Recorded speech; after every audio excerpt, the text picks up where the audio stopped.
नमस्कार, न्यूज मंच देख रहे हैं आप और मैं हूं विशाल वैभव। आज सदन जो है काफ़ी हंगामेदार रहा और जब सदन में मुख्यमंत्री नीतीश कुमार जवाब दे रहे थे तो अचानक ही जो है नेता प्रतिपक्ष तेजस्वी यादव पर गुस्सा गए और गुस्साने के दौरान जो है उनको बोल दिया कि अभी जो है तुम बच्चे हो, उस समय जन्म भी नहीं हुआ था। तो कहीं ना कहीं मुख्यमंत्री नीतीश कुमार का आज गुस्सा जो देखने को मिला, इसको लेकर काफ़ी ही चर्चाएँ हो रही हैं।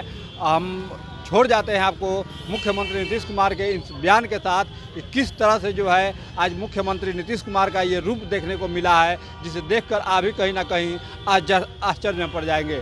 बने रहिए न्यूज मंच के साथ। न्यूज मंच के लिए प्रदीप कुमार के साथ विशाल वैभव, पटना। इन्होंने माननीय राज्यपाल के अभिभाषण के उपरांत धन्यवाद प्रस्ताव पर हुई चर्चा में भाग लिया। माननीय राज्यपाल महोदय ने अपने अभिभाषण में विस्तार से सरकार की उपलब्धियों एवं प्राथमिकताओं की चर्चा की है। राज्य सरकार की प्राथमिकताओं एवं अन्य मुद्दों पर सदन के समक्ष में मैं कुछ बातें रखना चाहता हूं। महोदय, हम लोग तो 24 नवंबर 2005 को यहाँ पर आए। अब उस समय क्या, अब उसके बाद से जो सरकार में आने का मौका मिला है, अब उसके बारे में हम जरा कहना चाहते हैं कि जब हम लोग आए थे उस समय की स्थिति क्या थी? याद है ना पहले क्या स्थिति थी? शाम में कोई घर से बाहर नहीं निकलता था। मत करिए, नहीं, शांति बनाए रखिए, शांति बनाए रखिए। अरे सब बच्चे हो, क्या पता है आप लोगों का? कुछ पता है? जरा प्रेस वाले से पूछ लो। शाम के बाद में आई बच्चा है, इसका क्या जन्म हुआ था? कुछ है? इसलिए चुपचाप रहो। बैठिए। अगर बोलते रहोगे हम ध्यान नहीं देंगे। आप सुनते हो, शाम के समय जब तक था 25 तक, तब तक शाम के बाद कोई घर से नहीं निकलता था। और आज का क्या हालचाल है? और उस समय की क्या स्थिति थी? कहीं आने जाने का रास्ता नहीं था। हम भी केंद्र में मंत्री थे, हम भी एमपी थे। नेता बोल रहा है, शांतिपूर्वक सुनिए। इलाके में जाते थे तो हमको पैदल ही जाकर के सब जगह जाना पड़ता था। कहीं कोई जगह होगा नहीं था, कुछ पता है? यही तो बता रहे हैं। और उसके बाद क्या हाल था? अब उसके बाद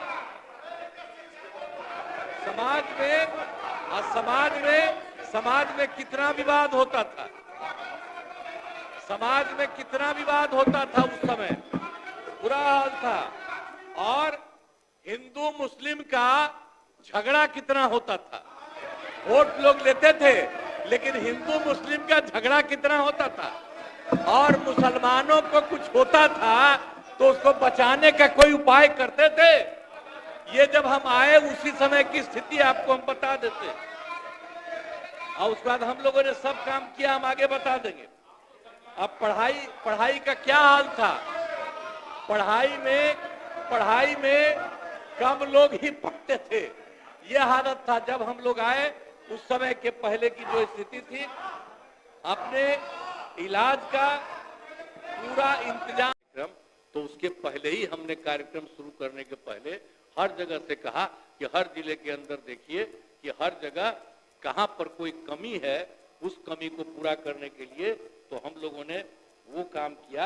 अब सब जगह का हम लोगों ने, हर जगह का, और आप जानते ही हैं कि जो आपको बता दें कि हम लोगों ने शुरू में ही जो हम लोग वहां से करके आए जनवरी, और उसी के लिए भी कैबिनेट से हम लोगों ने पूरा का पूरा कर लिया। और उसके बाद दूसरे बार भी किए। तो अब हम लोगों ने पहले 4 फरवरी को कर लिया था कैबिनेट से, तो जो भी कमी थी उसके बारे में तय किया। और इसके बाद जो तय किया 25 फरवरी को, उसमें भी किया गया। और उसी तरह से 38 जिले में जो भी घोषणाओं के संबंधित हुआ, तो 430 योजनाओं की स्वीकृति। आप सोच लीजिए, हर जिले में जो था 430 ऐसा था। अब उसको सुधारने के लिए हम लोगों ने 25 30,000 करोड़ रुपए का तय कर लिया और उसी के चलते अब काम शुरू हो रहा है एक एक चीज। तो ये लोग क्या बोलता है, सबको कोई मतलब है? आज तक कोई काम किया है? सब खम्मा तो हम लोग शुरू से कर रहे हैं। अब यहीं पर देख रहे हैं, आज जब भी हम कहीं जाते थे तो वहीं पर कोई भी आदमी किसी भी पार्टी का था, कोई कहता था, उसकी भी बात को सुना जाता था। तो ये जितना देखा गया, अब जो भी है उसके बारे में देखा जा रहा, उसमें भी और कुछ जगह के बारे में तुरंत पता चला था, उसको भी हम लोगों ने अडॉप्ट किया और बाकी एक एक तरह से सारा काम किया जा रहा। हम लोग हर तरह से सब तरह से काम कर रहे हैं और उसी के अलावे हर तरह से राज्य सरकार बिहार के विकास एवं समाज के हर तबके के उत्थान के लिए दृढ़ संकल्पित है। ये पूरा का पूरा हम सब लोग काम कर रहे हैं और बहुत खुशी की बात है कि वर्ष 24 में नई केंद्र सरकार के गठन के बारे में आप सोच लीजिए, केंद्र सरकार के बारे में हम लोग को क्या, हम लोग तो कर ही रहे हैं, लेकिन केंद्र सरकार का भी जो सहयोग हुआ है, जो आप समझ लीजिए, जब चुनाव 24 में चुनाव हुआ, अब उसके बाद जो फिर सरकार थी, तो पहली बार उसने केंद्र सरकार ने उसके गठन के बाद उन्होंने किया बिहार के लिए विशेष आर्थिक सहायता के रूप में, आपको बता दें, सड़क, उद्योग, स्वास्थ्य, पर्यटन और बाढ़ नियंत्रण के लिए बड़ी राशि देने की घोषणा उन्होंने की।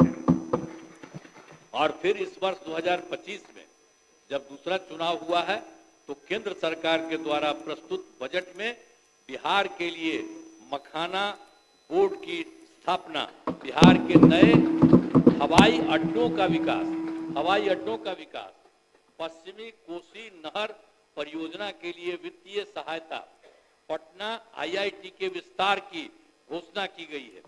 इसके लिए हम आदरणीय प्रधानमंत्री श्रद्धेय नरेंद्र मोदी जी का हम अभिनंदन करते हैं, उनको हम धन्यवाद देते हैं कि उन्होंने दोनों बार 24 में और 25 में भी उन्होंने बिहार के हित में बहुत सारी योजनाओं के बारे में उन्होंने तय किया।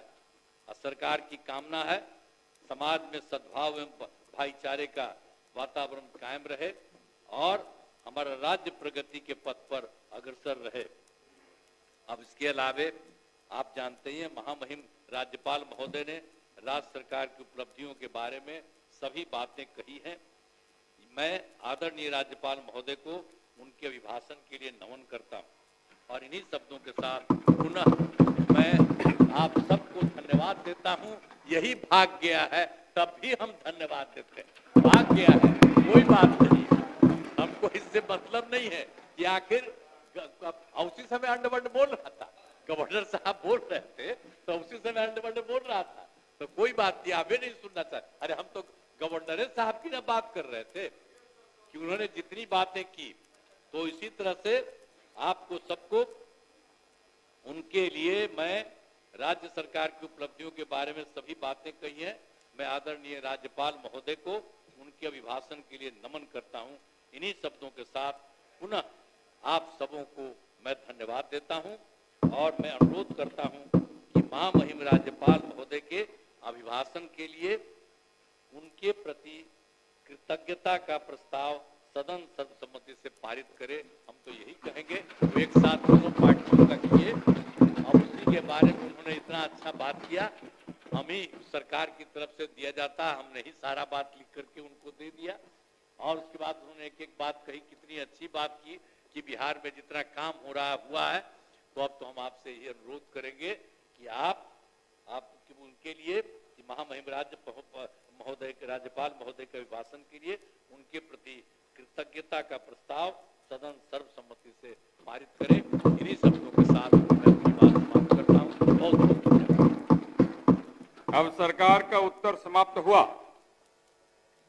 माननीय सदस्यगण, राज्यपाल महोदय के अभिभाषण पर श्री अरुण शंकर प्रसाद सविसा द्वारा प्रस्तुत किए गए धन्यवाद प्रस्ताव पर माननीय नेता विरोधी दल श्री तेजस्वी प्रसाद यादव, श्री अजीत शर्मा सविसा एवं श्री महबूब आलम सविसा के संशोधनों पर विमर्श हुआ। अब मैं एक एक करके संशोधनों और मूल प्रस्ताव को लूंगा। क्या माननीय नेता विरोधी दल श्री तेजस्वी प्रसाद यादव अपना संशोधन वापस लेना चाहते हैं?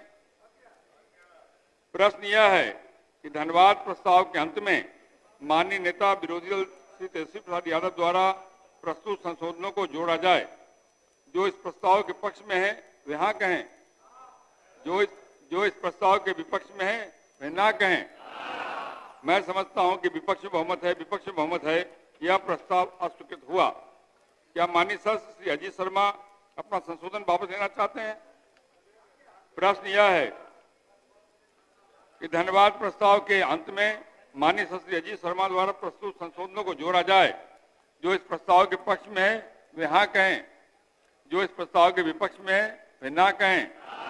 मैं समझता हूं कि विपक्ष बहुमत है, यह प्रस्ताव अस्वीकृत हुआ। क्या माननीय सदस्य श्री महबूब आलम अपना संशोधन वापस लेना चाहते हैं? प्रश्न यह है कि धन्यवाद प्रस्ताव के अंत में माननीय सदस्य श्री महबूब आलम द्वारा प्रस्तुत संशोधनों को जोड़ा जाए। जो इस प्रस्ताव के पक्ष में है वे हाँ कहें, जो इस प्रस्ताव के विपक्ष में है वे ना कहें। मैं समझता हूं कि विपक्ष बहुमत है, यह प्रस्ताव अस्वीकृत हुआ। अब मैं मूल प्रस्ताव को लेता हूं। प्रश्न यह है कि सदस्यगण इस अभिभाषण के लिए राज्यपाल के कृतज्ञ हैं।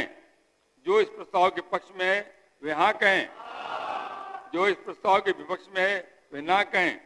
मैं समझता हूं कि पक्ष बहुमत है,